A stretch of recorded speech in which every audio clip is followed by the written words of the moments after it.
Hello hello भाई, जल्दी से आ जाओ सारे लोग, स्टार्ट करेंगे आज बहुत ही amazing session. Previous year question series हमारा स्टार्ट हो रहा है 2010 से लेकर 2020 तक का, और चैप्टर का नाम है आज द लिविंग वर्ल्ड। ये सेशन रोज सुबह 10 बजे चलती रहेगी। आगे सब लोग, विकास, वसंत, गीतांजलि, आकांक्षा, अभिषेक, विनीता, रवि, स्नेहल, शालू, परेश, यास्मिन, जितनी तुम्हारी लिंक है फैला दो, जितनी जगह तुम फैला सकते हो। ये बड़ा ही अमेजिंग सेशन होने वाला है। ये सेशन के अंत होते तक तुम्हारा जो पूरा का पूरा पीवाईक्यू है ना, वो टिप पे रहना चाहिए। अगर कोई तुम्हें पीवाईक्यू दे, प्रीवियस ईयर क्वेश्चन दे, वो तुम्हारी टिप पे बिल्कुल होनी चाहिए। Good morning everyone, good morning, good morning, good morning. तो मैं पहले बता दूं इस सीरीज का हमारा मकसद क्या है। कोई भी चैप्टर हो, तुमने ये ट्रेंड तो देखा ही होगा, कोई भी चैप्टर हो, ट्रेंडिंग क्वेश्चंस हैं वही लगातार पूछे जाते हैं एग्जाम में। तो कहीं ना कहीं 2010 से 2020 तक का अगर पेपर करते हैं हम, एक रोड मैप तो हमें मिल जाता है कि क्वेश्चंस किस तरह से पूछे जा रहे हैं। एक बात मन में यह भी आता है, क्या 2010 के पहले के पेपर नहीं करने हैं क्या? नहीं, 2010 के जो पहले के पेपर थे वो प्योरली एनसीईआरटी नहीं होते थे, लेकिन 2010 से जो पेपर बनाया गया वो एनसीईआरटी बेस्ड होता है। ठीक है, 2010 के पहले का भी अगर कोई मुझे इंपॉर्टेंट लगेगा वो भी हम लोग यहां पे प्रैक्टिस करने वाले हैं। ठीक है, और ये तो तुम जानते ही हो, ये सेशन इन डेप्थ एनालिसिस का है। हर एक क्वेश्चन को हम लोग इन डेप्थ में देखेंगे। ऑप्शन ऐसा ही क्यों बनाया गया, वो सारी चीजें हम लोग यहां पे देखेंगे। एनसीईआरटी से कैसे क्वेश्चन बनते हैं, सारा का सारा चीज जो है इन डेप्थ एनालिसिस यहां पे होगा। ये सेशन का टाइमिंग सबको पता होना चाहिए। ये सेशन का टाइमिंग रोज सुबह 10 बजे है, 10 AM पे ये रोज सेशन सुबह में 10 बजे चलेगा। जब तुम नीचे देख रहे होगे डिस्क्रिप्शन में तुम्हें एक लिंक नजर आ रही होगी जिसमें टाइमिंग है 4 PM का। वो जो 4 PM का सेशन है ना, वो इसी से सेशन ज्वाइन है। लिंक है पूरा का पूरा इसी सेशन से। इसमें तो तुम वो क्वेश्चन करोगे जो 2010 से 2020 तक पूछे गए हैं। जो शाम को करने वाले हैं 4 बजे, उसमें मोस्ट एक्सपेक्टेड क्वेश्चंस करेंगे हम। वो कौन कौन से इस चैप्टर से पूछे जा सकते हैं। ठीक है, तो स्टार्ट करते हैं इस अमेजिंग सेशन को। पहला क्वेश्चन तुम्हारे सामने आ रहा है और आंसर बिल्कुल रफ्तार में आना चाहिए तुम्हारा कमेंट बॉक्स में। 300 से ज्यादा बच्चे अभी लाइव देख रहे हैं, 300 से ज्यादा बच्चे लाइव हैं। बिल्कुल रफ्तार चलनी चाहिए कमेंट बॉक्स में, है ना, देखते ही आंसर आना चाहिए। ठीक है, चलो तो स्टार्ट करते हैं। ये आज का पहला क्वेश्चन तुम्हारे सामने है। Select the correctly written scientific name of mango which was first described by Carolus Linnaeus. Carolus Linnaeus ने ही मैंगो को सबसे पहले डिस्क्राइब किया था। तो बात आती है आंसर क्या लग रहा है तुम्हारा। 4 ऑप्शन है, mangifera indica, carolus linnaeus, mangifera indica linn और मैंजिफेरा इंडिका। तुम्हारा आंसर क्या जाना चाहिए? आज का पहला सवाल है प्रीवियस ईयर क्वेश्चन सीरीज का। क्या जाना चाहिए आंसर? बहुत अच्छा, आंसर क्या जाना चाहिए? तो आंसर यहां पे जाएगा सी। जिनका भी सी आ रहा है वो बिल्कुल सही है। इसका मतलब मैंगो का नाम दिया गया मैंजिफेरा इंडिका लिन। यहां जो लिन लिखा गया, क्या इसका मतलब लीनियस है कि लीनियस ने ही इस स्पीशीज को डिस्क्राइब किया था, सारा चीज डिस्कस किया था इसके बारे में? मुझे बताओ, यहां पे इंडिका स्पेसिफिक एपिथेट है। क्या इंडिका से यह पता चल रहा है कि जो मैंगो है ना, वो इंडियन ओरिजिन का है? मैंगो कहां का है? इंडियन ओरिजिन का है। बात यह भी आता है, यह क्यों नहीं हो सकता? जब कभी भी किसी ऑथर का नाम लास्ट में लिखा जाएगा, वो बहुत ही शॉर्ट में लिखा जाता है। ये पूरा का पूरा लिख रखा है, इतना सही नहीं है। बात करें अगर, तो मैंजिफेरा इंडिका ये भी हमारा सही है, लेकिन दोनों में से मोर करेक्ट अगर देखा जाए तो हमें कौन सा लग रहा है? ये, क्योंकि इसमें जिक्र पूरा का पूरा है कि लिनियस ने इसे डिस्क्राइब किया था। ठीक है भाई, मैं एक साइंटिफिक नेम बोल रहा हूं, बोलना वो किसका नाम है। साइंटिफिक नेम अगर ऐसे ही तुमसे पूछा जाए, मैकोई का, एनसीईआरटी में दे रखा है, मैकोई का साइंटिफिक नेम देखते हैं कितने बच्चे जानते हैं? मैकोई सोलेनेसी फैमिली से बिलोंग करता है, इतना मैंने हिंट दिया। सोलेनेसी जिसमें पोटैटो आता है, टोमेटो आता है, ब्रिंजल आता है, चिली आता है, बेलाडोना आता है, पिटूनिया आता है, ये सारे एग्जाम्पल उसमें हैं। सारे बच्चे इसका नाम याद रखेंगे, सोलैनम निग्रम। क्या नाम याद रखना है?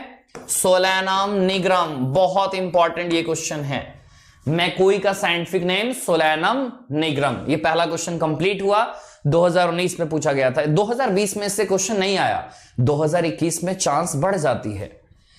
अगले क्वेश्चन की तरफ चलते हैं।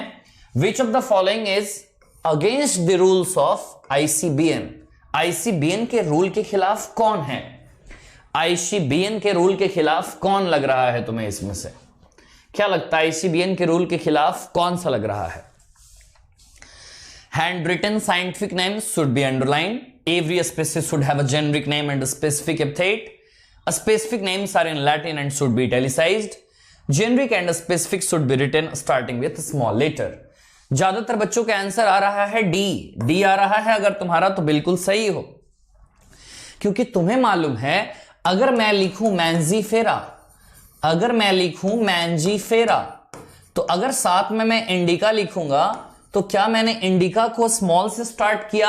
इसका मतलब स्पेसिफिक एपिथेट को क्या हम स्मॉल से स्टार्ट करते हैं? हाँ, तो स्मॉल से स्टार्ट करते हैं, और यहां पे दोनों को स्मॉल से किया है, तो ये तो हमने कैपिटल से लिखा है। आईसीबीएन का फुल फॉर्म बताओगे? आईसीबीएन सबको मालूम होगा, इंटरनेशनल कोड जाएगा या इंटरनेशनल काउंसिल जाएगा? इंटरनेशनल कोड जाएगा। कोड का मतलब रूल होता है, तो international code of botanical nomenclature. ऐसे ही आईसीजेडएन होता है, international code for zoological nomenclature. ठीक है भाई, ये सिंपल सी चीज है।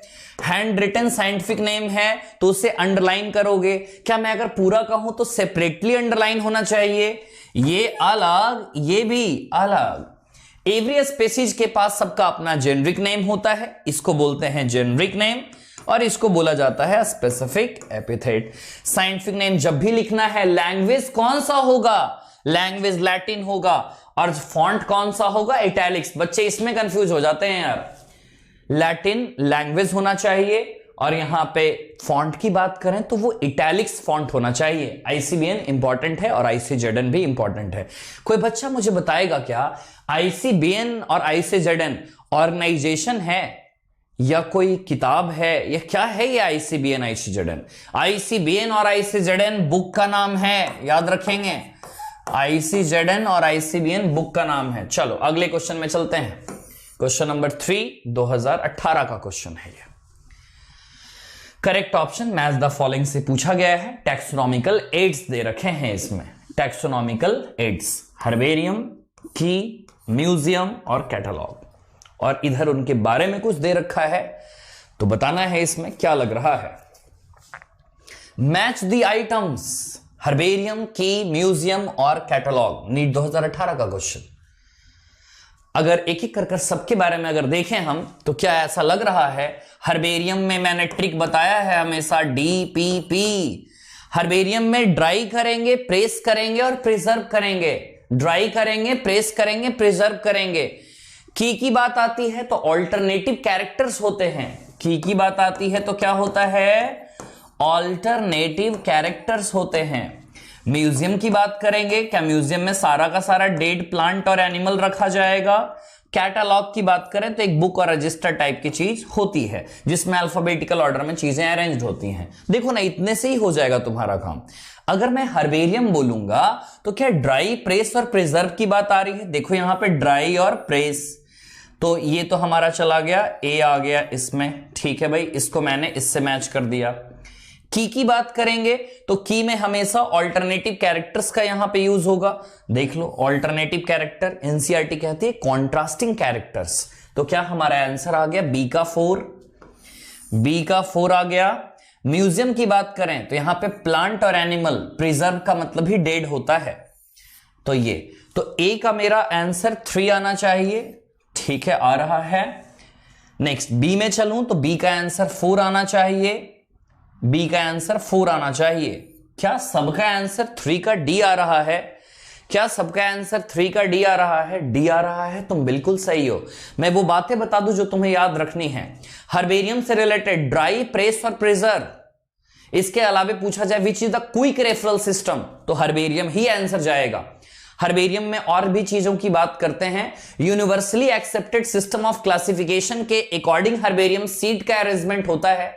और हर्बेरियम सीट में क्या क्या चीज लिखी जाती है, उसमें जेनरिक नेम होगा, स्पेसिफिक एपिथेट होगा, फैमिली का नाम होगा, डेट ऑफ कलेक्शन होगा, प्लेस ऑफ कलेक्शन होगा, कलेक्टर्स नेम होगा। लेकिन बताओ क्या हाइट ऑफ प्लांट होगा? क्या हाइट ऑफ प्लांट होगा? क्या हाइट ऑफ प्लांट के जिक्र नहीं करते उसमें हम। की में अगर दो स्टेटमेंट हो तो क्या हम उसे कपलेट कहते हैं, एक स्टेटमेंट होगा तो क्या हम उसे लीड कहते हैं। एनसीईआरटी कहती है keys are analytical in nature, plant और एनिमल दोनों के लिए ये चीज की जाती है। म्यूजियम तो सब लोग जानते ही हैं, यहां पे अगर इंसेक्ट को रखना है तो कलेक्टिंग, किलिंग और पिनिंग, CKP ये म्यूजियम में इंसेक्ट को रखने के लिए है। और बाकी हर्बेरियम में मैंने DPP बता रखा है। CKP का मतलब कलेक्टिंग, किलिंग और पिनिंग। और बाकी कैटलॉग तो तुम जानते ही हो, जो बच गया ये कैटलॉग है। अपनी एनसीईआरटी में कैटलॉग का डेफिनेशन ये लिखेंगे, सारे के सारे बच्चे स्क्रीनशॉट लो और ये वाली जो डेफिनेशन है ये वाली तुम्हारी एनसीईआरटी में आ जानी चाहिए कि catalogue is a list that enumerates methodically all the species found in an area with brief description aiding identification। Brief description तुम्हें मिलेगा, इंपॉर्टेंट है, कभी यही पूछ दे कि कौन होता है डेफिनेशन देकर तो कैटलॉग है। ठीक है, चलो ये 2018 का क्वेश्चन है। चलो अगला क्वेश्चन तो बड़ा सिंपल है। The level of A herbarium seat does not carry information on. The level of A herbarium seat does not carry information on. अभी कुछ देर पहले ही बात चल रही थी, जो हर्बेरियम सीट में अगर बात करें तो क्या हर्बेरियम सीट में हम कभी भी हाइट ऑफ प्लांट की बात करेंगे? क्या क्यों नहीं बात करते हाइट ऑफ प्लांट की? मैंगो की बात है, कोई प्लांट मैंगो का बहुत बड़ा हो सकता है, कोई बहुत छोटा भी हो सकता है, हाइट वैरी करती है सब प्लांट की। क्या मैं डी कह दूं answer height of the plant? मुझे इसके अलावे बताओ और क्या क्या चीजें हर्बेरियम सीट के कॉर्नर में हम चीजें लिखते हैं। लो ये माना मैंने हर्बेरियम सीट, इसके कॉर्नर में मुझे सारा चीज लिखना है। डेट ऑफ कलेक्शन लिख दिया, नेम ऑफ कलेक्टर लिख दिया, लोकल नेम चलो लिख दिया। इसके अलावे और क्या चीज हो सकता है? प्लेस ऑफ कलेक्शन हो सकता है। लोकल नेम के अलावे बोटैनिकल नेम आ जाएगा, कभी भी जूलॉजिकल नेम नहीं आएगा क्योंकि हर्बेरियम सीट हमेशा प्लांट के लिए ही होती है। हमेशा डेड प्लांट या लिविंग प्लांट जब भी होगा डेड प्लांट के लिए ही ये चीजें होती हैं, तो ये याद रखेंगे ये चीज। कोई मुझे बच्चा बताए कि हम इसमें फैमिली तक का ही नाम क्यों लिखते हैं? जेनरिक नेम और स्पेसिफिक एपिथेट तो उसके साइंटिफिक नेम में ही आ गया, लेकिन फैमिली से आगे भी लिखने का मुझे मन है। क्यों नहीं मैं लिख सकता किंगडम, क्लास, डिवीजन, ये सब चीजें मैं क्यों नहीं लिखता? मैं यहां तक ही क्यों, मैंने जीनस लिखा, मैंने स्पेसिफिक एपिथेट लिखा, मैंने फैमिली लिखा। आगे लिखेंगे तो क्या कॉम्प्लेक्सिटी बढ़ेगी? हमारा ये मकसद नहीं है कॉम्प्लेक्सिटी को बढ़ाना। अरे टैक्सोनॉमी तो इसलिए आई ना ताकि टैक्सोनॉमी पढ़ने पे जितनी भी कॉम्प्लेक्सिटी आती है उसको रिड्यूस कर सके। गजब। आगे चलो भाई, 4 के बाद 5। तुम्हें जानकर ताजुब होगा नीट 2016 में 3 क्वेश्चन पूछे गए थे इसी चैप्टर से, जिस चैप्टर को बिल्कुल अंडररेटेड माना जाता है। आगे आए क्वेश्चन नंबर 5। क्वेश्चन नंबर 5 जल्दी से करो भाई। Question number 5, family, order, class और फाइलम। जल्दी जल्दी जल्दी जल्दी। बहुत ही सिंपल सा नाम यहां पे पूछा गया है तुमसे, और वो डब्बा एनसीईआरटी का बिल्कुल टिप पे होना चाहिए। वो डब्बा एनसीईआरटी का बहुत इंपॉर्टेंट है। चलो जल्दी से, फैमिली, ऑर्डर, क्लास और फाइलम। क्या फैमिली आते ही तुम्हारे दिमाग में मशीड़ी आ रहा है क्या? क्योंकि फैमिली में ये जो सफिक्स है ना ये जरूरी है। एनिमल है तो सफिक्स AE लगेगा, अगर यहां पे प्लांट है तो ACEAE लगेगा। अगर मैं ऑर्डर की बात करूं तो ऑर्डर में क्या चला जाएगा? जैसे प्राइमेटा एक ऑर्डर है, कार्निवोरा एक ऑर्डर है, रोडेंसिया एक ऑर्डर है। ये लो आ गया कौन सा भाई? डिप्टेरा आ गया ऑर्डर तुम्हारा। ठीक है। क्लास की अगर मैं बात करूं तो क्लास क्या आ जाएगा? इंसेक्टा आ जाएगा। फाइलम की बात करूं तो आर्थ्रोपोडा। A का 3, B का 1, A का 3, B का 1। आंसर सबका आ रहा है 5 का A। बहुत अच्छा, सबका आंसर 5 का A आ रहा है। वो डब्बा तुम्हें है ना शायद पेज नंबर 10 या 11 में एनसीईआरटी का डब्बा है वो डब्बा बिल्कुल तुम्हारे टिप पे होना चाहिए। उस डब्बे में मैंगो की जैसे डायरेक्ट तुमसे फैमिली पूछ दी जाए तो एनाकार्डियासी, वो डब्बा बहुत इंपॉर्टेंट है। डायरेक्ट पूछा जाए कुछ भी तो वो चीज तुम्हें याद होना चाहिए। ठीक है, तो 5 का आंसर क्या जाएगा? ये 2016 का ये भी क्वेश्चन था। Question number 6, study the 4 statements. 4 statement दे रखे हैं, पूछा गया है इसमें से 2 करेक्ट कौन कौन से हैं? 2 करेक्ट कौन कौन से हैं? क्या लगता है इसमें 2 कौन कौन सी चीजें करेक्ट हैं? 2 करेक्ट स्टेटमेंट्स आर। 2 कौन कौन से करेक्ट स्टेटमेंट इसमें तुम्हें लग रहे हैं? जल्दी से बताओ। Definition of biological species was given by Ernst Mayr. सबको लग रहा होगा ये बिल्कुल सही है। हम बायोलॉजिकल स्पीसीज किन्हें कहें? अगर 2 स्पीसीज आपस में इंटरब्रीड करती हैं और उनके जो ऑफ स्प्रिंग हैं अगर वो फर्टाइल होते हैं तो कह दो कि वो बायोलॉजिकल स्पीसीज में है। अर्नेस्ट मेयर याद आती है कुछ? Darwin of 20th century, Alexander Agassiz professor of zoology emeritus, ये भी पॉइंट इंपॉर्टेंट है। ट्रिपल क्रॉन ऑफ बायोलॉजी, ये भी इंपॉर्टेंट है। ऑर्निथोलॉजी का भी स्टडी किया। ऑर्निथोलॉजी का मतलब कोई बताएगा मुझे? एनसीईआरटी अर्नेस्ट मेयर की बायोग्राफी में ऑर्निथोलॉजी का जिक्र है, मतलब बर्ड्स की स्टडी करना, चिड़िया की स्टडी करना। जो हमारे यहां सलीम अली थे, बर्डमैन ऑफ इंडिया, कहानी पढ़ा होगा तुमने। पहला सही है। दूसरे में आ जाओ भाई। फोटो पीरियड प्लांट में तुम जानते हो ना, short day plant, long day plant, day neutral plant, does not affect reproduction in plant. अरे यार प्लांट में तो करता है ना, प्लांट में लाइट के ही चलते तो फ्लावरिंग होती है ना। यह स्टेटमेंट गलत। Binomial nomenclature system was given by R H. Whittaker. अरे नहीं, ये तो बच्चा बच्चा जानता है कि बाइनोमियल नोमेनक्लेचर की बात आएगी तो लीनियस ही आंसर जाएगा। ये भी गलत। Unicellular organism reproduction is synonymous with growth. कोई भी यूनिसेलुलर ऑर्गेनिज्म हो उसमें तो यह पता ही नहीं चल पाता कि ग्रोथ चल रहा है या रिप्रोडक्शन। तुम बताओ, एक बैक्टीरिया 20 मिनट के अंदर डिवीजन करता जा रहा है, करता जा रहा है, करता जा रहा है, तुम बता ही नहीं पाओगे कि ग्रोथ हो रहा है या रिप्रोडक्शन हो रहा है। तुम कहोगे ये चीज पता ही नहीं चल रहा है। जब पता ना चले तो कह दो सिनोनिमस है। अमीबा के केस में, बैक्टीरिया के केस में, सबके केस में चीजें चलती क्या है? सिनोनिमस, एक साथ जैसी चीजें यहां पे चल रही हैं। तो डी हमारा सही। तो बोल सकते हैं ए और डी। लगाओ आंसर। 6 का आंसर सी आना चाहिए। बहुत अच्छा, आगे बढ़ते हैं। Question number 7, nomenclature is governed by certain universal rules हैं उसके कुछ। यहां पे एक वर्ड बोला गया है कॉन्ट्ररी। पहले लगाओ आंसर, फिर मैं बताता हूं आगे की चीज। वैसे सबको पता ही होनी चाहिए ये। चलो जल्दी से लगाओ, क्या लग रहा है आंसर? आरती, विजयलक्ष्मी, अंकित कपूर, रश्मि, अमृता, कार्तिक, सोनम, फिरदौश। भाई लाइक तो बढ़ती जानी चाहिए ना, लाइक्स तो बढ़ती रहनी चाहिए। अगर सेशन में मजा आ रहा है तो लाइक दबाते चले जाओ। क्या सबका आंसर 7 का सी आ रहा है? अगर तुम्हारा सी आ रहा है तो तुम बिल्कुल सही हो। नोमेनक्लेचर में एनसीईआरटी ने 4 रूल्स तो लेबलिंग के साथ दिए। 5वां रूल वो है नेम ऑफ द ऑथर वाला। इसमें तुम्हें यहां पे लग रहा होगा, थोड़ी देर पहले आया था, देख रहा आपस में लिंक है हर एक क्वेश्चन का एक दूसरे से। एनी लैंग्वेज नहीं होगा। लैंग्वेज जब भी आएगा तो क्या लैटिन लैंग्वेज आएगा? अरे लैंग्वेज जब भी आए तो लैटिन लैंग्वेज ही आएगा। फॉन्ट की बात करें तो इटैलिक्स में जाएगा। हमारा आंसर क्या आया? सी। कॉन्ट्ररी का मतलब होता है ना जस्ट अपोजिट, या बोल सकते हैं अगेंस्ट। क्या बोलते हैं? अगेंस्ट बोलते हैं। The names are written in Latin, ठीक है, एंड आर इटैलिसाइज्ड। क्या तुम्हें इसमें ही दे रखा है आंसर? Latin language.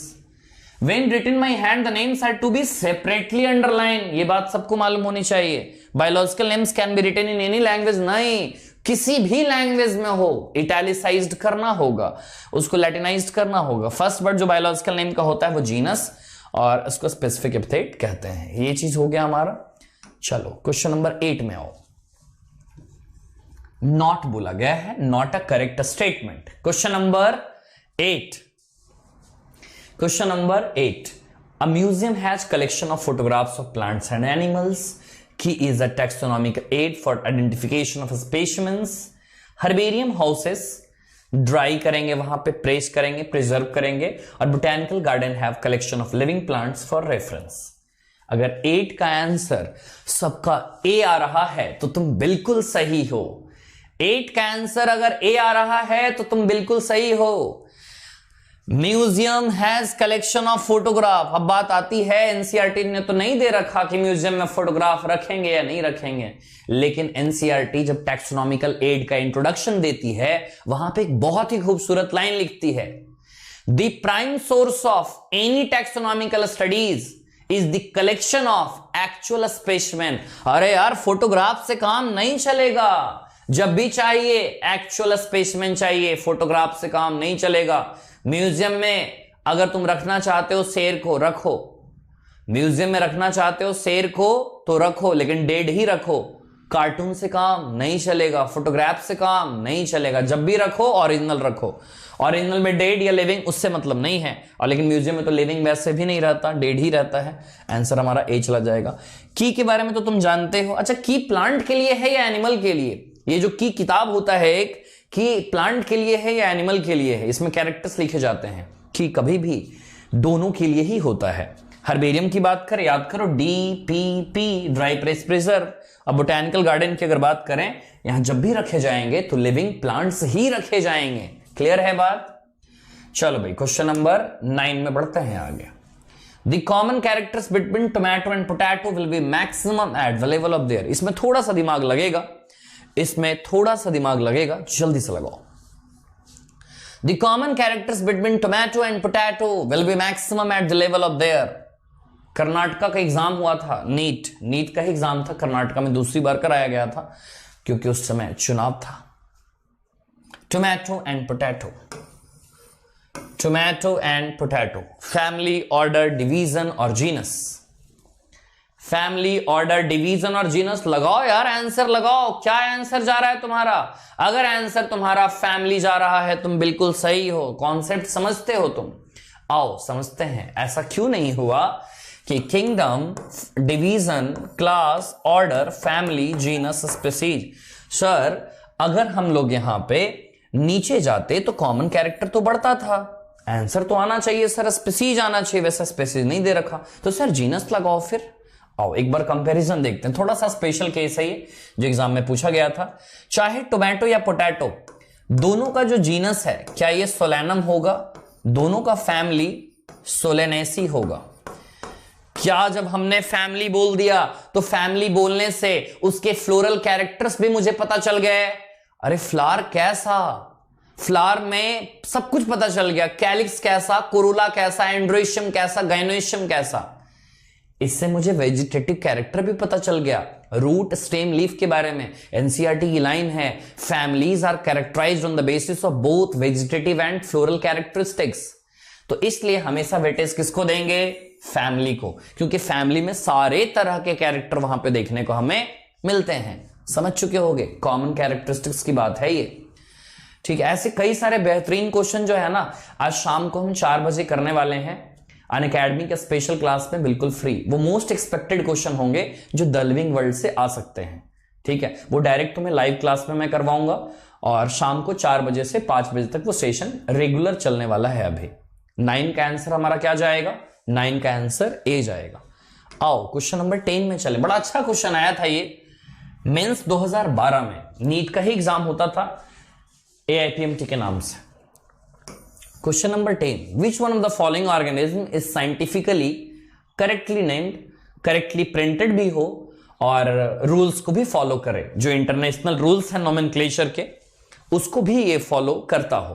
क्या लगता है क्या जाएगा यहां पे आंसर? मस्का डोमेस्टिका। एक बार जल्दी से करो, फिर मैं तुम्हें आंसर बताता हूं। आंसर तुम्हारा यहां पे क्या जाना चाहिए? किरण, रश्मि, विपाशा, सूरज, काजल, निकिता। बहुत अच्छा, जल्दी से आंसर लगाएं। क्या आंसर आ रहा है? इतनी रफ्तार में जा रही है, चैट बॉक्स क्रैश ना हो जाए। आंसर बी आ रहा है। आंसर बी आ रहा है क्या तुम्हारा? बी आ रहा है, तुम बिल्कुल सही हो। आओ देखते हैं, मस्का डोमेस्टिका, क्या ये हाउस फ्लाई का नाम है? यहां पे दे रखा है हाउस लिजार्ड। गलत। लिजार्ड का तो हेमीडेक्टाइलस होता है ना, wall lizard animal kingdom, wall lizard जाएगा यहां पर। गलत है ये। तुमने कहा बी, बी को भी छोड़ देते हैं, सी देखते हैं जरा सा। इंडियन टाइगर की अगर मैं बात करूं तो क्या पैंथेरा टिग्रिस जाएगा ना? अरे पैंथेरा टिग्रिस जाएगा ना, तो यहां पर फेलिस टिग्रिस, अरे फेलिस तो बिल्ली की है, एग्जाम ये बिल्ली का है ना। आगे देखो, इकोलाई की बात करूं तो इकोलाई, चलो ठीक है माना ह्यूमन इंटेस्टाइन में एक बैक्टीरिया है, लेकिन इंट्रामीबा कोलाई तो नहीं है ना, इस्रीचिया कोलाई है ना। ये तो ऐसे ही गलत चला गया, हमारा आंसर डी भी गलत। तो यहां पे अगर देखें प्लाज्मोडियम फैल्सिपेरम, इसके बारे में गजब का चीज याद रखना है तुम्हें। एनसीईआरटी कहती है पूरे मलेरिया में जो सबसे खतरनाक वाला है स्पीसीज वो ये है, होते और भी हैं, प्लाज्मोडियम ओवले, प्लाज्मोडियम फैल्सिपेरम, ये सबसे मैलिग्नेंट मलेरिया, पूरा नाम होता है tertiary malignant malaria, Plasmodium falciparum से होता है, सबसे खतरनाक वाला है। पूछे मलेरिया का सबसे खतरनाक किससे होगा, तो प्लाज्मोडियम फैल्सिपेरम में होगा। हमारे इंडिया में भी कुछ हैं जो ये बीमारियां फैलाते हैं, ये प्लाज्मोडियम फैल्सिपेरम। और मैं ऐसा कह दूं ये एक टाइप का प्रोटोजोन है, तो एक टाइप का प्रोटोजोन पैथोजेन है। पैथोजेन वो होता है जो बीमारियां फैलाता है। सैल्मोनेला टाइफी क्या फैलाएगा, टाइफॉइड। स्ट्रेप्टोकस निमोनियाई और हिमोफिलस इन्फ्लुएंजा क्या फैलाएगा, निमोनिया। जो भी मैंने नाम बोले हैं वो सब के सब पैथोजेन हैं। आंसर हमारा बी। यहां तक क्लियर है, आगे बढ़ते हैं। Question number 11, Which one of the following animal is correctly matched with its particular taxonomical category? Particular taxonomical category, जल्दी से बताओ क्या लग रहा है, जल्दी से बताओ क्या आंसर जाएगा, क्या आंसर जाएगा, जल्दी से। क्या लगता है क्या आंसर जाएगा? अगर ए लगता है तो तुम बिल्कुल सही हो, अगर ए लगता है तो तुम बिल्कुल सही हो। टाइगर की बात करें तो टाइगर का स्पेसिफिक एपिथेट क्या टिग्रिस जाएगा, पैंथेरा टिग्रिस, दूसरा वर्ड स्पीसीज ही तो होता है। कटल फिश की बात करें, अरे मॉलस्का से बिलोंग नहीं करता है। सिंपल सी बात अगर बोलें तो मॉलस्का क्लास नहीं है ना, मॉलस्का तो फाइलम है। मॉलस्का क्या है, मॉलस्का फाइलम है। एक बार फाइलम का नाम हो जाए, पॉरीफेरा से कॉर्डेटा तक का स्टार्ट करते हैं, बोलने का ट्राई करोगे तुम भी मेरे साथ। Porifera, coelenterata, ctenophora, platyhelminthes, aschelminthes, annelida, arthropoda, mollusca, echinodermata, hemichordata और कॉर्डेटा। ये पॉरीफेरा से लेकर हेमिकॉर्डेटा के बाद कॉर्डेटा तक का चीज है। ये जितने भी नाम हमने बोले हैं अभी, वो सारे के सारे क्या हैं, फाइलम कहा जाता है। फाइलम कॉर्डेटा, फाइलम पॉरीफेरा, ऐसे कई सारे नाम है ना। तो यहां पे क्लास नहीं होगा, यहां पे फाइलम होगा। मॉलस्का एक फाइलम है। ह्यूमंस की बात करूं तो ह्यूमंस का प्राइमेटा एक ऑर्डर है। टोटल 14 ऑर्डर होते हैं जो क्लास मैमलिया के अंदर में आते हैं, लेकिन हमें उतना तो नहीं जानना। हमें जानना है कि प्राइमेटा ऑर्डर है, कार्निवोरा ऑर्डर है, रोडेंसिया भी ऑर्डर है, ऐसे कई सारे ऑर्डर होते हैं। सिटैसी भी ऑर्डर है, पेरिसोडेक्टाइला भी ऑर्डर है। याद करो ना, पेरिसोडेक्टाइला आया था, पूछा गया था एग्जाम में, हॉर्स का ऑर्डर क्या है। कैसे पहचानते हैं ऑर्डर को, जिसके भी लास्ट में ए लगा रहे, समझ लेना ऑर्डर की बात चल रही है। हॉर्स का ऑर्डर सारे बच्चे लिखेंगे एनसीईआरटी में, हॉर्स का ऑर्डर लिखेंगे पेरिसोडेक्टाइला। नीट में आया हुआ क्वेश्चन है, ये किसका ऑर्डर है, ये हॉर्स का ऑर्डर है। हॉर्स घोड़ा, घोड़ा का ऑर्डर है भाई, ये घोड़ा का ऑर्डर याद रखेंगे सब, पेरिसोडेक्टाइला। इंपॉर्टेंट है, इंपॉर्टेंट है। हॉर्स का ऑर्डर हो जाएगा क्या, पेरिसोडेक्टाइला। और हॉर्स फ्लाई की बात करें, मस्का डोमेस्टिका समझ में आया, लेकिन मस्का ऑर्डर कैसे है, मस्का तो जीनस है। अरे भाई मस्का तो जीनस है, मस्का चस्का। तो आंसर हमारा क्या जाएगा, पूछा क्या गया था, करेक्टली मैच्ड। हमें तो एक ही करेक्ट लग रहा है, हमें तो ए करेक्ट लग रहा है। चलो भाई इतना हो गया, चलते हैं क्वेश्चन नंबर 12 में। 2011 का क्वेश्चन पूछा गया है, क्वेश्चन नंबर 12 में चलते हैं। Which one of the following aspects is an exclusive characteristic of living thing? हो अगर तो लिविंग में हो, किसी और में ना हो अगर तो लिविंग में हो, किसी और में ना हो। Isolated metabolic reactions occur in vitro, increase in mass from inside only, perception of events happening in the environment and their memory, increase in mass by accumulation of material both on surface as well as internally। पूछा गया exclusive, मिले तो मिले, सिर्फ और सिर्फ मिले human में मिले या लिविंग ऑर्गेनिज्म में मिले। जल्दी से बताओ क्या लग रहा है, इसमें काफी कंफ्यूजन होता है। इसमें काफी कंफ्यूजन होता है, सारी किताबें भी अलग अलग आंसर देती हैं इसका। कई बच्चों का आंसर इसमें ए आ रहा है, कई बच्चों का बी आ रहा है, कई बच्चों का सी आ रहा है, कई लोगों का डी भी आ रहा है। जो करेक्ट आंसर है इसमें वो है सी है। थोड़ा सा बस दिमाग लगाना है। मैंने हमेशा कहा है जब कभी भी कैरेक्टर्स में कंफ्यूजन आने लगे कि यार मेटाबॉलिज्म होगा या कॉन्शियसनेस होगा, मैंने हमेशा कहा है कॉन्शियसनेस को ही वेटेज देना है। एनसीईआरटी की line, the most obvious and technically complicated feature of living organism कौन है? कॉन्शियसनेस। और कॉन्शियसनेस का मतलब क्या होता है? हमारे इस एनवायरमेंट में जो भी स्टिमुलाई है हम उसको अगर रिस्पॉन्ड करें तो इसी चीज को तो कहा जाता है ना कॉन्शियसनेस। तो देखो, perception of events happening in the environment and there memory, ये सब सारी चीजें एक्सक्लूसिव कैरेक्टर हैं। आइसोलेटेड मेटाबॉलिक रिएक्शंस की बात करें वो लैब में भी हो सकता है, लेकिन इंसानों में चीजें चलने वाली, लिविंग ऑर्गेनिज्म में चीजें चलने वाली, ये है सी। ऐसा हम लैब में नहीं करवा सकते। तुम बोलोगे आर्टिफिशियल इंटेलिजेंस, कभी भी आर्टिफिशियल इंटेलिजेंस कॉन्शियसनेस की बराबरी नहीं कर सकता अगर पूरी तरीके से ह्यूमन माइंड का एल्गोरिदम पूरी तरीके से क्रैक ना हो जाए। अभी तक तो फिलहाल नहीं है, आगे क्या पता लैब में भी कॉन्शियसनेस हो जाए। ठीक है, आगे देखते हैं। आंसर सबका क्लियर है? आंसर सबका क्लियर है भाई, सी जाएगा आंसर। मैंने हमेशा कहा है जब कभी भी बात करें तो एक्सक्लूसिव कैरेक्टर में कॉन्शियसनेस को वेटेज देंगे। ठीक है, यहां तक सारी चीजें क्लियर हैं। चलो भाई आगे बढ़ते हैं। यहां पे एक ये भी ऑप्शन में दिक्कत आती है कि increase in mass by accumulation of material both on surface as well internally. जब कभी भी किसी भी लिविंग ऑर्गेनिज्म में इंक्रीमेंट होगा वो हमेशा अंदर से होगा, बाहर की कोई बात ही नहीं है। एक लड़का बोला कि सर मैंने 1 महीने से नहीं नहाया है, मेरे बॉडी पे चीजें इकट्ठा हो गई, मेरे बॉडी पे डर्ट इकट्ठा हो गया। अरे भाई ये तो एक्सेप्शनल केस है ना, वो तो बाहर से चीजें इकट्ठा हुई है ना तुम्हारे बॉडी पे, वो तो एक्सटर्नल ग्रोथ को सो आउट कर रहा है। 13 करेंगे। ICBN stand for, ICBN stand for, जल्दी से बताओ। ICBN stand for. कुछ क्वेश्चंस और मैं करवा रहा हूं क्योंकि जो इंपॉर्टेंट है इसमें 2010 के कुछ पहले वाले इंपॉर्टेंट है वो मैं करवा रहा हूं। ICBN किसका, इसका फुल फॉर्म क्या है? ICBN का जल्दी से बताओ। ICBN का फुल फॉर्म क्या है? इंटरनेशनल। इंटरनेशनल, इंडियन तो नहीं जाएगा ना। कांग्रेस कैसे होगा? मतलब यहां पे कांग्रेस और बीजेपी की बात चलने लगी क्या? कुछ नहीं, यहां पे कांग्रेस वगैरह की बात नहीं होगी। कोड, कोड का मतलब रूल होता है। तो 13 का आंसर हमारा क्या जाएगा? ए, बोटैनिकल नोमेनक्लेचर। अगर यहां पे ICBN के जगह ICZN होता कुछ नहीं बदलता, बोटैनिकल की जगह पे जूलॉजिकल होता, तो हमारा 13 का आंसर क्या जाएगा? ए। क्लियर है? बस कुछ मैं इंपॉर्टेंट क्वेश्चन करवा रहा हूं इसके बाद। चलो ये भी देखो, इसमें भी काफी कंफ्यूजन होता है बच्चों को। The living organism can be unexceptionally, जिसका कोई एक्सेप्शन ना हो, distinguished from the non living thing. Living और नॉन लिविंग का एक डिफरेंशिएटिव फीचर मुझे बताओ, बिल्कुल जिसका कोई एक्सेप्शन ही ना हो। मैंने हमेशा कहा है वेटेज किसको दोगे? वेटेज किसको दोगे? वेटेज। अब बच्चों को लगता है इसमें भाई बी और सी तो नहीं होगा, बात भी सही है, ए और डी में कंफ्यूजन है। जल्दी से लगाओ क्या आ रहा है तुम्हारा आंसर।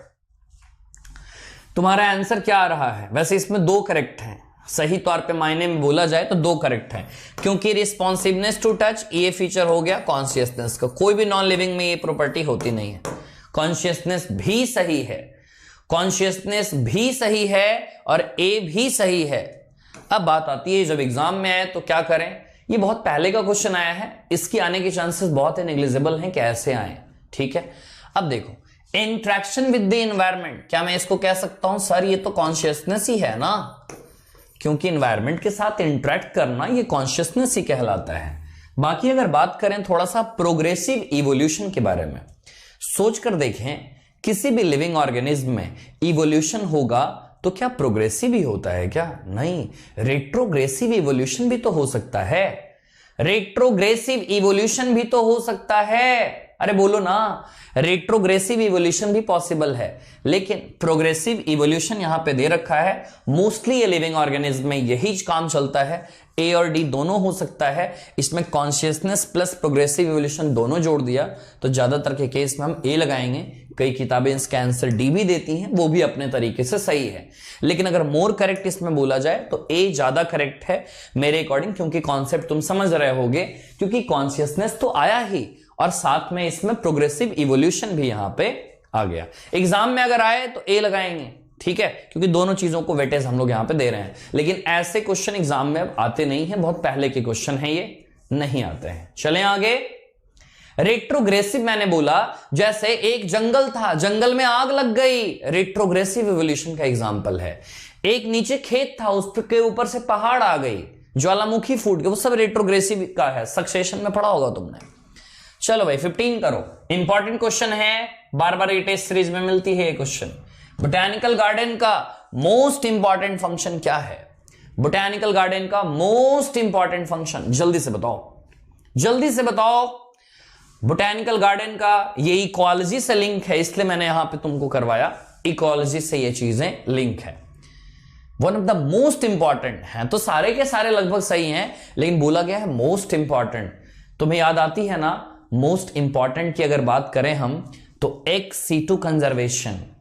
ex-situ कंजर्वेशन का मतलब जहां प्लांट था, तुमने सोचा कि भाई यहां तो डर है, यहां तो डर है, कहीं और इसे उठाकर लेकर चलो, वो चीज आती है ex-situ कंजर्वेशन में। सिंपल सा एग्जांपल के अकॉर्डिंग तुम्हें सुनाऊं।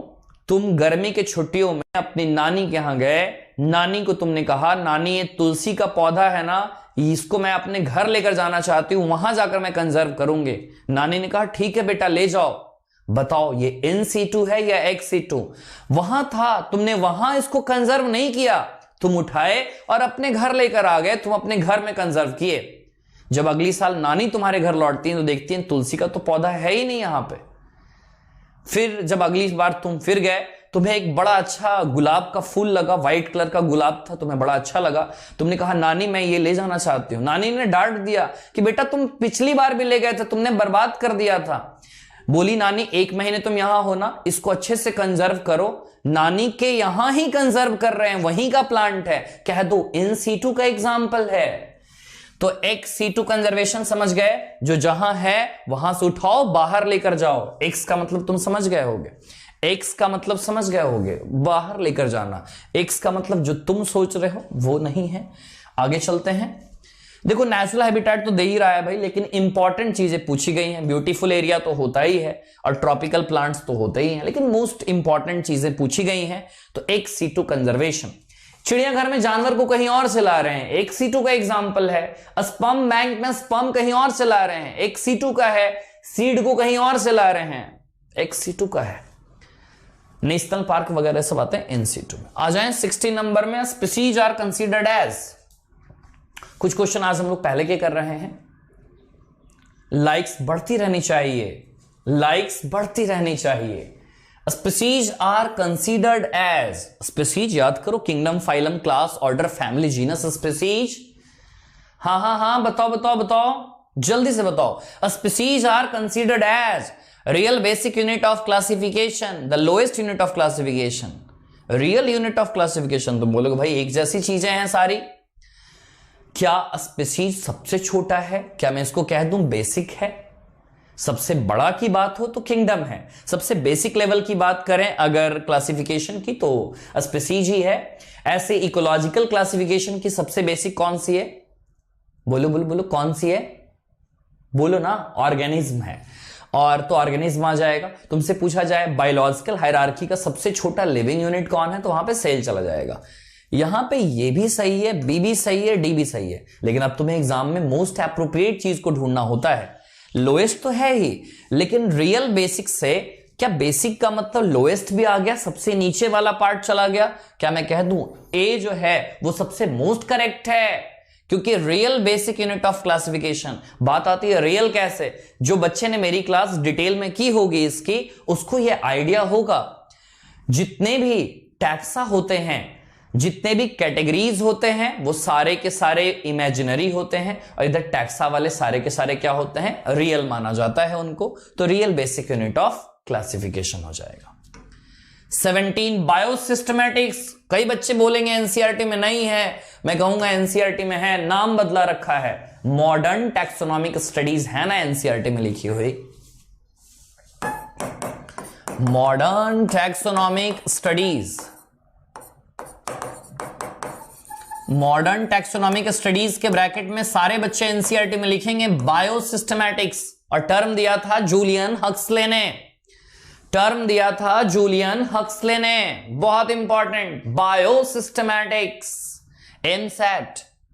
बायोसिस्टमैटिक का मकसद क्या है, तुमसे ये पूछा जा रहा है, बायोसिस्टमैटिक। चलो पुरानी बातें कुछ देखते हैं।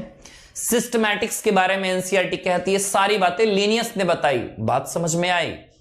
लिनियस अंदर जाने से डरते थे, बाहर बाहर की ही चीजों को सिर्फ देखा, सिर्फ और सिर्फ मॉर्फोलॉजी देखा, सिर्फ और सिर्फ एक्सटर्नल कैरेक्टर देखा। जूलियन हक्सले को ऐसे मजा नहीं आया। जूलियन हक्सले ने कहा बाहर भी देखा, अब अंदर भी देखेंगे। बाहर से अंदर भी गए, मतलब एक्सटर्नल भी देखा प्लस इंटरनल भी देखा। अंदर जाकर क्या देखा, सेल के कैरेक्टर देखे, टिश्यू के कैरेक्टर देखे, एम्ब्रियो के कैरेक्टर देखे, सारा चीज देखा। क्या बोल दें, जब भी जूलियन हक्सले ने देखा तो बाहर अंदर दोनों की चीजें देखा। सिस्टमैटिक्स में सिर्फ और सिर्फ बाहर की बातें की जाती हैं, और बायोसिस्टमैटिक्स में अंदर की भी बातें की जाती हैं, बाहर की भी बातें। मुझे बताओ, एक पैरामीटर लिया था जूलियन हक्सले ने या बहुत सारे पैरामीटर? अरे जब बाहर भी चला अंदर भी चला तो एक पैरामीटर कैसे, बहुत सारे पैरामीटर। ऑप्शन देखो, the classification of organism based on their evolutionary history, phylogeny भी देखा गया। टोटलिटी ऑफ वेरियस पैरामीटर्स, एक पैरामीटर नहीं, बहुत सारे फील्ड की स्टडीज की गई। आंसर क्या जाएगा, आंसर जाएगा सी।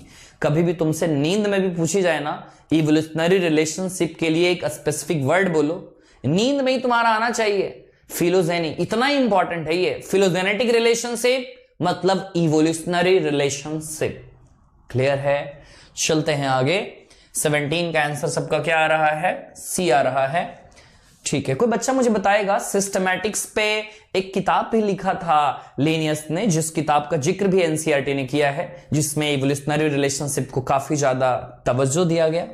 तो जल्दी से बताओ क्या लग रहा है तुम्हें, उस किताब का नाम क्या है? सिस्टेमा नेचुरा कहते हैं। उसकी 10th एडिशन बहुत ही फेमस थी, रातों रात किताब बिक गई थी।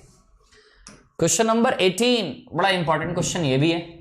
विच of the following is less general in character as compare to genus? जल्दी से बताओ क्या लग रहा है।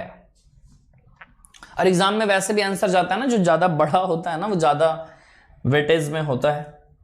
बस 2-3 क्वेश्चन और हैं हमारे पास, 21 तक है हमारे पास टोटल क्वेश्चन। सिस्टेमा नेचुरा, गजब यार गजब। चलो भाई जल्दी से बताओ क्या लगता है तुम्हें, क्या लग रहा है। Which of the following is less general in character as compare to genus? मतलब genus less general in character as compare to genus. सोचकर देखें ना जरा सा, kingdom, phylum, class, order, family, genus, species, किसमें कैरेक्टर्स कम मिलते हैं? आओ देखें। सोलेनम का ही एग्जांपल ले लें, सोलेनम ले लो, पिटोनिया ले लो, धतुरा ले लो, कुछ भी ले लो। सोलेनम की अगर मैं बात करूंगा तो सोलेनम में जिक्र आलू की भी होगी, बैगन की भी होगी, सबकी जिक्र होगी। लेकिन अगर स्पेसिफिक एपिथेट में लिखूं पूरा का पूरा, एक स्पेसीज में ले लूं सोलेनम टिब्रोशम, क्या मैंने ले लिया? सोलेनम टिब्रोशम। ये मैंने ले लिया स्पीसीज, और सोलेनम मैंने ले लिया जीनस। मुझे ये बात बताओ, क्या सोलेनम बोलने से आलू, टमाटर, बैगन, मिर्च, सब, बेलाडोना, पिटूनिया, सबकी बात चल रही है, लेकिन सोलेनम टिब्रोशम बोलने से सिर्फ आलू की बात चल रही है? बताओ कैरेक्टर किसमें ज्यादा? जीनस में कैरेक्टर ज्यादा, क्योंकि इसमें एक की जगह बहुत सारी की बातें हो जाती हैं। तो बोला गया less general in character, genus के कंपैरिजन में कम कैरेक्टर हो। अरे जीनस के कंपैरिजन में किसकी बात करेंगे? स्पीसीज की बात करेंगे। 18 का आंसर क्या जाएगा? ए। क्लियर होना चाहिए। और वो फैमिली वाला याद रखना, एक फैमिली वाला आया था ना कॉमन कैरेक्टर्स वाला, वो इंपॉर्टेंट है। आए क्वेश्चन नंबर 19 पे। Tax on is the unit taxon किसका यूनिट है, जल्दी से बताओ। Taxon is the unit of A group of taxon. खूब वर्ड सुने होंगे तुमने, टैक्सा, उसका सिंगुलर को टैक्सॉन बोला जाता है। टोटल 21 तक क्वेश्चन हम करने वाले हैं आज। Taxon is the unit of A group of. Taxon किसका यूनिट है? क्या टैक्सॉन टैक्सोनॉमी का? ये तो सिंपल है ना, टैक्सॉन टैक्सोनॉमी का यूनिट है। नाम से लग रहा देखो ना, टैक्सॉन टैक्सोनॉमी। टैक्सोनॉमी को अगर दो वर्ड में तोड़कर देखें तो एक होता है टैक्सिस। टैक्सिस का मतलब होता है अरेंजमेंट, और नोमोज, नोमोज का मतलब क्या होता है? लॉ। तो लॉ की अरेंजमेंट ही तो करते हैं ना, पहले आइडेंटिफिकेशन, फिर नोमेनक्लेचर, फिर classification. 20 number, Linnaeus is credited with. Linnaeus को किस चीज की उपाधि दी गई? लीनियस को सम्मान मिला उनकी जिंदगी में किसके लिए? बाइनोमियल नोमेनक्लेचर के लिए, थियरी ऑफ बायोजेनेसिस के लिए, डिस्कवरी ऑफ माइक्रोस्पोर के लिए, और डिस्कवरी ऑफ ब्लड सर्कुलेशन के लिए। चलो जल्दी से बताओ, ये नाम याद रखेंगे सब लोग, एग्जाम में आने के चांसेस बनते हैं अगर साइंटिस्ट के नाम आए तो। वैसे इसमें आंसर हमारा क्या जाएगा? आंसर जाएगा ए। आंसर क्या जाएगा? आंसर जाएगा ए। अरे बोलो ना, बाइनोमियल नोमेनक्लेचर ही तो दिया था। तुमसे अब कुछ भी चीज पूछे, सुनेंगे ध्यान से। Father of binomial nomenclature Linnaeus, father of plant nomenclature Linnaeus, father of plant taxonomy means father of animal taxonomy Linnaeus, systema naturae Linnaeus. ये सब सारी बातें लीनियस नहीं बताई थी। बाइनोमियल नोमेनक्लेचर का मतलब दो नाम, जेनरिक नेम और स्पेसिफिक एपिथेट। और डिस्कवरी ऑफ ब्लड सर्कुलेशन कौन? William Harvey. एनसीईआरटी कहती है ह्यूमन हेल्थ एंड डिजीज में कि ब्लड सर्कुलेशन विलियम हार्वे, इन्होंने ही रिजेक्ट किया था। जो गुड ह्यूमर हाइपोथेसिस था, जिसको Indian Ayurvedic system of medicine और हिपोक्रेट्स जिन्हें सपोर्ट किया करते थे, उसको रिजेक्ट करने वाले यही थे। और बोलते थे ना वो सब कुछ काली चीज होती है, हॉट पर्सनालिटी की बात क्या करते थे, ये सब बातें हम लोग देखेंगे ह्यूमन हेल्थ एंड डिजीज के क्वेश्चन में। तो 20 का आंसर क्या है भाई? ए है। भाई लाइक्स में कंजूसी चल रही है, लाइक्स बढ़ती रहनी चाहिए। 20 का आंसर क्या जाएगा? ए। आओ अगले में चलें। Question number 21, sequence of taxonomic categories. ये लो भाई, इससे सिंपल क्या हो सकता है? चलो जल्दी जल्दी से बताओ, इसमें काम की चीज है वो सुनना है तुम्हें। सीक्वेंस ऑफ टैक्सोनॉमिक कैटेगरीज 1992, हमारे जन्म से भी पहले का क्वेश्चन है ये। सीक्वेंस ऑफ टैक्सोनॉमिक कैटेगरीज, जो बच्चे जो लोग इसमें एग्जाम दिए होंगे आज तो वो डॉक्टर होंगे ना कहीं ना कहीं। सीक्वेंस ऑफ टैक्सोनॉमिकल कैटेगरीज, बोलो बोलो बोलो, सबको तो मालूम होना चाहिए। Kingdom, phylum, class, order, family, genus, species. तुम बोलोगे सर एक ट्राइब आ गई। ट्राइब पुरानी वाली चीज थी, अब नए में बात होती नहीं है, लेकिन इतना सिर्फ याद रखना, जीएफ के बीच में कौन आता है? जीएफ के बीच में ट्राइब आता है। जीएफ के बीच में कौन आता है? ट्राइब आता है। जैसे जीनस है ना, वैसे ही ट्राइब आती थी पहले, ठीक है? ग्रुप ऑफ जीनस को बोला करते थे कहीं ना कहीं। तो जीएफ के बीच में कौन आएगा? जीएफ के बीच में ट्राइब आएगा। इंपॉर्टेंट है, याद रखना। जीनस और फैमिली के बीच में कौन आएगा? ट्राइब। अब इससे में हो गया होगा तुम्हारा, इससे ही तुम्हारा आंसर आ गया होगा। देखो जरा सा, सबका आंसर सी आ रहा है। देखो, किंगडम के बाद फाइलम आता है, तो प्लांट के केस में तो डिवीजन यूज करते हैं, class, order, family, genus, species. और तुम्हें बताया कि फैमिली और जीनस के बीच में क्या आता है? ट्राइब आता है। तो बस इतना याद रखें कि जीएफ के बीच में कौन आता है? ट्राइब। जीएफ के बीच में ट्राइब। तो बस ये वाली, क्योंकि इसमें कंफ्यूजन यहां पे होती है, ठीक है भाई। कई बच्चे बोल रहे हैं जीएफ के बीच में बीएफ आता है, कुछ भी मतलब बोल रहे हो क्लास में, भरी माहौल में तुम कुछ भी बात कर रहे हो। 21 का आंसर क्या जाएगा? सी जाएगा। 1992 का एक क्वेश्चन यहां पे है। मोस्ट एक्सपेक्टेड, अब 2 मिनट मेरी बातें बस सुने।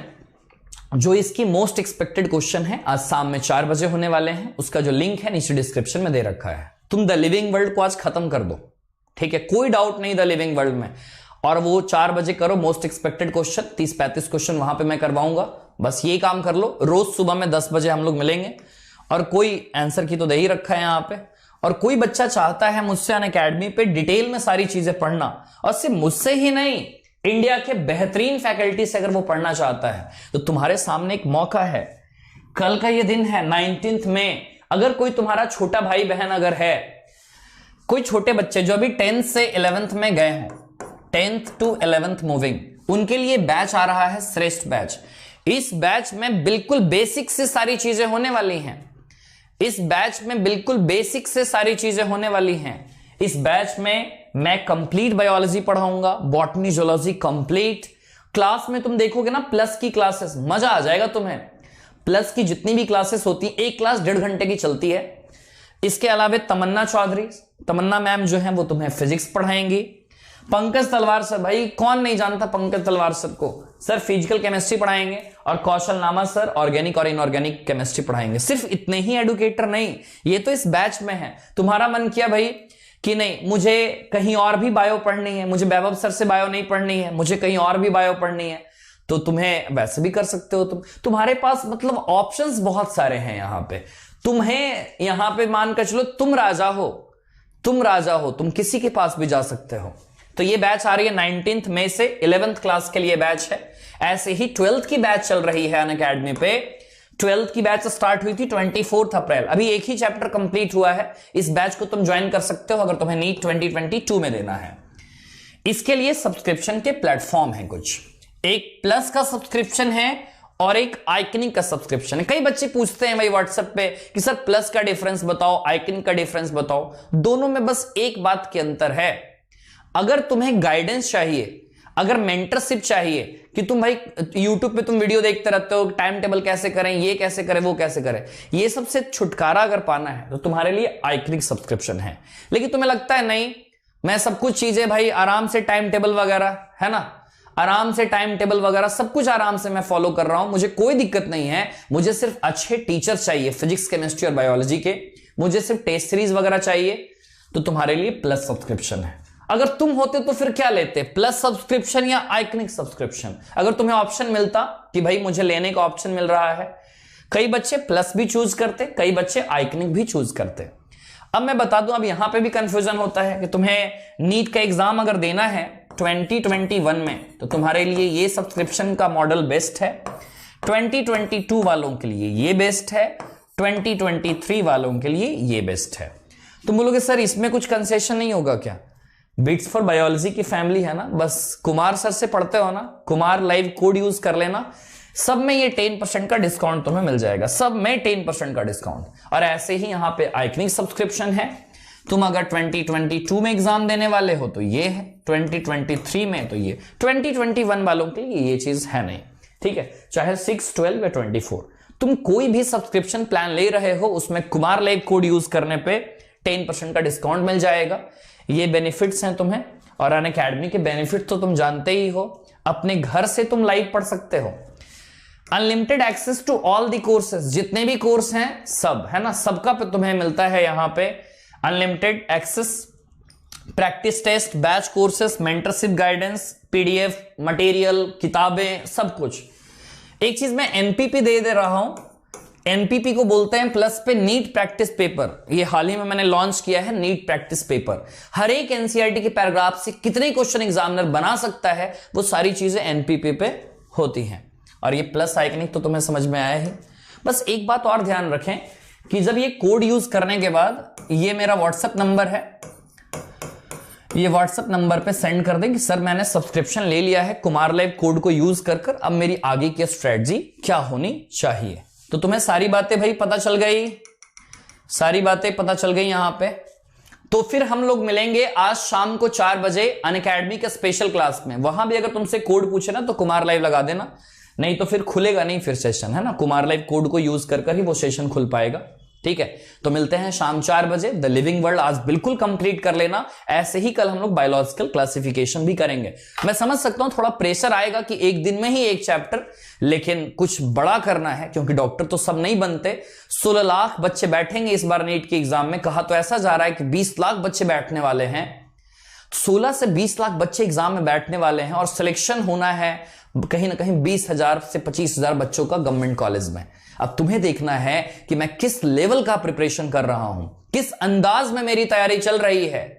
अगर कोई टॉपर है तो उसे और भी मेहनत करने की जरूरत है कि रैंक अच्छी लाई जाए। जिसके 300 नंबर आ रहे हैं वो ट्राई करे कि मेरे 400 आ जाएं लगभग मई तक, 500 क्रॉस कर जाएं मेरे जून तक। धीरे धीरे लेवल को बढ़ाएंगे, अचानक से कभी सारी चीजें नहीं होती। मेहनत करना पड़ेगा और तुम कर भी रहे हो, बस एक डायरेक्शन सही चाहिए। बस रोज इस तरह से मिलते रहेंगे। बाकी मेरा 11 बजे एक सेशन है अभी अनअकैडमी पे, स्पेशल क्लास में अग्नि परीक्षा सीरीज के नाम से, वो भी बिल्कुल मैंने फ्री रखा है। टेलीग्राम पे एक चैनल है मेरा बीट्स फॉर बायोलॉजी, इसी चैनल के नाम पे टेलीग्राम पे एक चैनल है बीट्स फॉर बायोलॉजी, उसको ज्वाइन कर लेना, सारे अपडेट्स वहां पे मिलते रहेंगे, ठीक है। और ज्यादा से ज्यादा इसको लोगों के पास फैलाओ, ठीक है। सांगवान का एक डाउट आ रहा है 11 क्वेश्चन नंबर का बी नहीं होगा, बी नहीं होगा भाई, मैंने रीजन बता दिए हैं सबके लिए, ठीक है। और अगर इस चैनल पे पहली बार आए हो तो चैनल को सब्सक्राइब करो, क्योंकि हमारा ये जो परिवार है 2 लाख जल्द ही पहुंचने वाला है, ठीक है भाई। तो मिलते हैं जल्दी हम लोग, okay bye bye, thank you. Channel पे आए हो तो सब्सक्राइब कर लो, वीडियो को लाइक जरूर करना, और सेशन कैसा लगा कमेंट बॉक्स में जरूर बताओ। तुम्हारे लिए कमेंट बॉक्स बिल्कुल खुला है, कमेंट बॉक्स में जो लिखना चाहते हो तुम वो लिखो, okay bye bye, thank you.